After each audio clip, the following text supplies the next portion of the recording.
আসসালামু আলাইকুম। আমার নাম মাধবী। আমার বাসা হচ্ছে সিরাজগঞ্জ। আমি চাকরির সুবাদে ঢাকাতে থাকি। তো হচ্ছে আমি একটা ডিভোর্সি মেয়ে। যেহেতু আমি ডিভোর্সি মেয়ে, ফ্যামিলিতে আসলে ডিভোর্সি মেয়েদের বুঝেনি তো, গ্রাম অঞ্চলে একটু বেশি প্রবলেম, মানুষ এটা সেটা বলে। এজন্য আমি আসলে ঢাকায় জব করি আরকি। চাকরির সুবাদে ঢাকাতেই থেকে থেকে গেছি এখানে।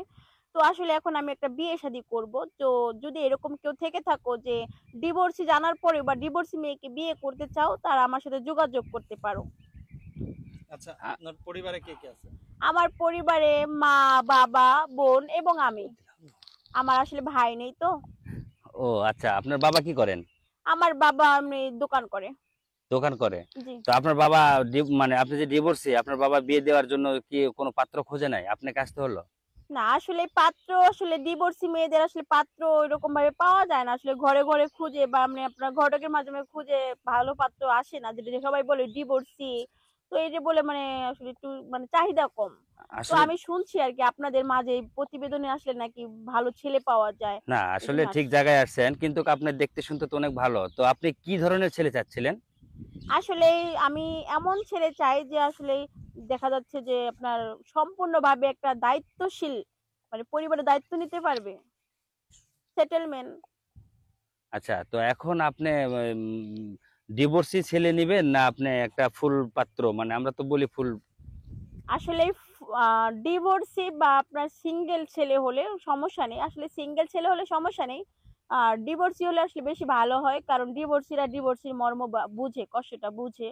সিঙ্গেল হইলে দেখা যাচ্ছে এক এক সময় এক এক কথা বলবে যে এটা সেটা, মানে ওরা কষ্টটা বুঝে না আসলে কোথায় কষ্টটা।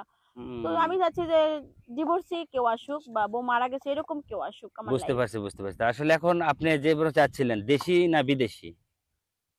দেশি বা বিদেশি সেটা আমার বড় ফ্যাক্ট না, হলেই হলো। আমি আমি তো জানি বিদেশিদের সাথে মানে আপনার যদি মানে হয়ে যায় সম্পর্ক, তাহলে বিদেশিদের সোনা তো বেশি আছে, তাই না? ওরা তো সোনা দিয়ে তো আপনাকে বিয়ে করবে, এরকম তো কিছু আপনার পরিকল্পনা মনে হয় আছে। না আসলে এরকম এত লোভী, আমি এত লোভী না, ঠিক আছে। দেন হচ্ছে ওরা ভালোভাবে রাখতে পারে ফ্যামিলি, ফ্যামিলির সুখের জন্য ওরা প্রবাসে থাকে, ঠিক আছে। দেন বিদেশ হইলে আমার সমস্যা নেই। না, আসলে বাঙালি নারীরা সবসময় প্রবাসী ছেলেরা চায় শুধু খালি সোনা নেওয়ার জন্য। না আমার ওদের নাকি সোনা মানে বেশি ভালো পায় এবং দামি সোনা, তাই। না আমার এরকম কিছু না, তবে ওরা মর্ম বুঝে, কষ্ট বুঝে, ওরা ফ্যামিলিকে অনেক টেক কেয়ার করে এবং দূরে থেকে ওরা অনেক যত্নে রাখার চেষ্টা করে আর কি, যেভাবে পারুক।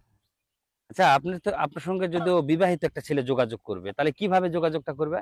আমার সাথে যোগাযোগ করাটা একদম সোজা, একদম সহজ উপায়। সেটা হচ্ছে এই যে ভিডিওটা দেখবে, ভিডিও দেখা শেষে যে শেয়ার অপশন আছে সেখানে আমার হোয়াটসঅ্যাপ নাম্বার পাবে, ঠিক আছে। সেখানে ক্লিক করলে আমার নাম্বার পেয়ে যাবে, আর সেই নাম্বারে নক দিলে আমাকে পেয়ে যাবে। আচ্ছা, তো ধন্যবাদ আপু।